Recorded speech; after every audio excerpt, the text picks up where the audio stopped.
Basically, what he wanted to talk to me about was, or what he wanted me to come talk to you guys about was a comprehensive plan that the Economic Development Committee is trying to put together for the city. I spoke to you guys about a year ago, and we talked about some of the things that need to happen in the city, and we've been working diligently without any money to try to make some things happen. And I still haven't convinced Rusty to spend any money, so. But we have got we've got a proposal put together for the city that comes to us by, it comes to us from the South Central Planning and Development Commission. And they are an entity that is Louisiana-based, and they will be here long after any kind of plan that we put into place goes into effect or gets approved and goes into effect. They'll be here to help us along the way. The plan would cost us $95,000 in the city. It would take about 18 months to go through the process of what's required in it. But without a comprehensive master plan for the city, things are just going to happen to the city rather than the city plan on it. I mean, the best way to predict the future is to create the future. You can't create the future unless you have some sort of plan, and that plan would be our master plan for the city itself. In the city, it would not be a plan put together by the city, but a plan put together by the citizens of the city and those of the surrounding area, because the immediate surrounding area would have an impact overall to the city's growth in the future. The plan would be put together in 6 parts, actually 7, but 6 basic parts that the Planning Commission would help us with. The first task would be the organization, and the organization would be primarily, excuse me, the South Central Planning Commission would come in and work with the City Council and the Mayor to put together a steering committee. This would be 12 to 15 people on the steering committee.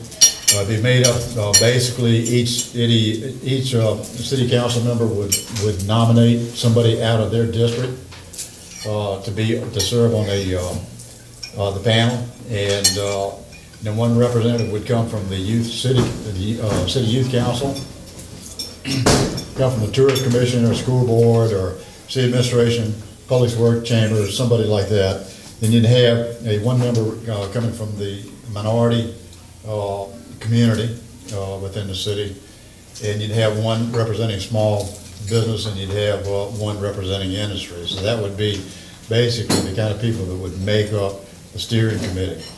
And those appointments would be made primarily from the interest of the people who would want to get involved in. So if you had somebody, if Jason Bertrand had somebody in his district that was very much interested in infrastructure, wanted to be on infrastructure, then he would nominate that person for the steering committee, and that person would probably serve on that entity to help us develop the city.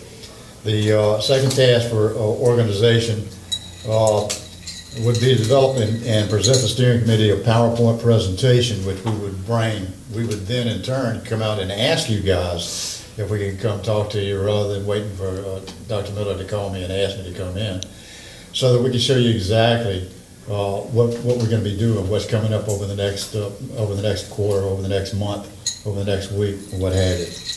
And then the third task would be to have a kickoff meeting where we would invite all of the clubs, such as your Kiwanis Club, the LSU, faculty, the principals of the schools, the city council, and the citizens of the city.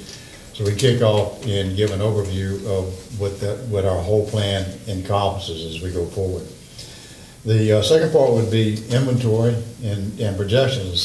Inventory and projections would mean the Planning Commission would actually drive every street and drive in the city of Eunice, and they would make an inventory of where we meet codes, where we're out of sync in codes, where with recommendations of where changes should be made, where we're doing good, and where we're doing bad. So it's just it's an inventory of what we have in the city, good, bad, and ugly. The third thing would be the conceptual planning of the focus groups, or focus groups, that is. And the conceptual planning would be a bunch of focus groups that we put together by entity of what the importance is, like infrastructure or what have you. And those focus groups would discuss what's good about our city, what's bad about our city, what kind of changes do we need to make, what kind of changes would we like to see made. And then we would, the third stage would be to draft a comprehensive plan. When we get all of this information back in, then we put together a plan. Now, the intent of the commission and intent of this development process is to listen to everybody, not just the ones that are positive, but even the ones that got negative statements. We will take those negative statements and we will weigh them in the overall development of the plan of the city as we go forward.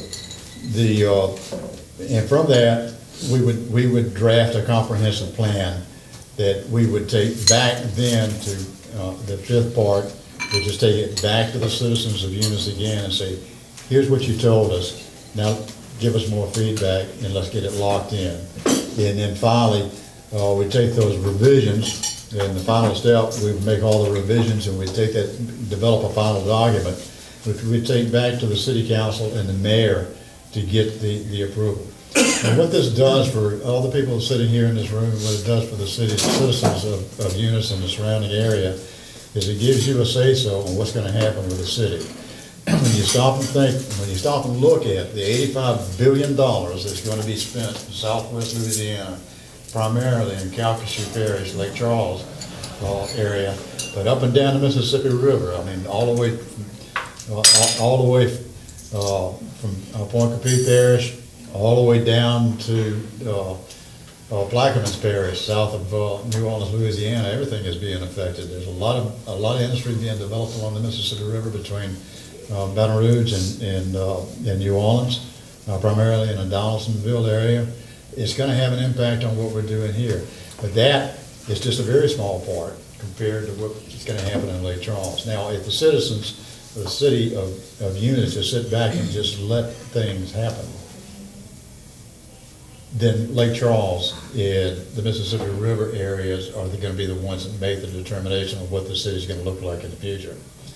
But if we get ahead of the game, like I say, the best way to predict the future is to create the future. If we get ahead of the game, we get all the citizens in this town involved in this process, and all the community clubs such as yourself involved in this process, then we can put together what we want it to be. And then we have a path that we can follow so that we know what our future is going to be in this city.